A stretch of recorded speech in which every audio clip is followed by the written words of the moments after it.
Views जीअं मां तव्हांखे ॿुधायो त हितां जी ज़मीनूं तमामु घणियूं ज़रख़ेज़ आहिनि ऐं मुख़्तलिफ़ क़िस्मनि जा बाग़ थियनि था हिते।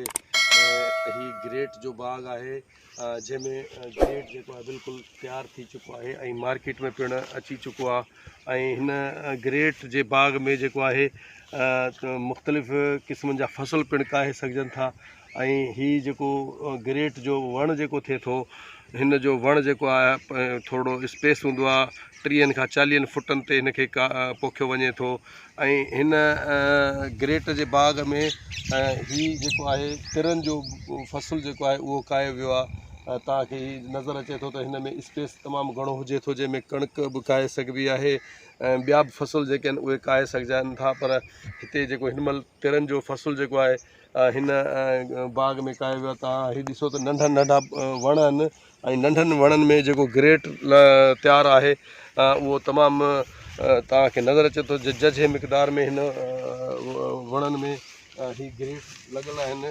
ऐं हिननि खे मां ॿुधायां त हितां जा जेके आबादगार आहिनि उहे तमामु घणा महिनती आहिनि ऐं महिनत करे पंहिंजा फ़सुल ऐं बाग़ तयारु कनि था।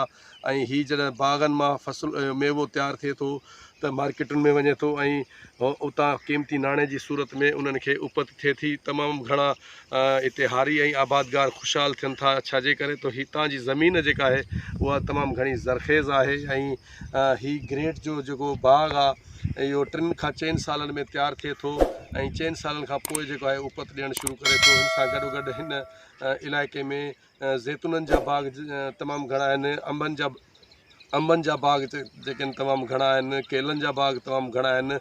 छाकाणि त रोहिड़ी कैनाल मां पाणी जेको आहे उहो हिते वेझो आहे ऐं छाजे करे त ज़मीनुनि खे जेकॾहिं पाणी मिलंदो त उन जी जेका ज़रख़ेज़ी आहे उहा तमामु ज़ाहिर थिए थी।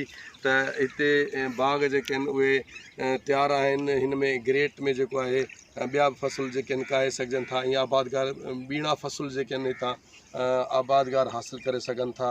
मां तव्हांखे ॿुधायो त ही ग्रेट जो बाग़ जेको आहे इहो तयारु आहे ऐं हिन मां जेको आहे माण्हू तमामु सुठी मिक़दार में उपत खणी रहिया आहिनि।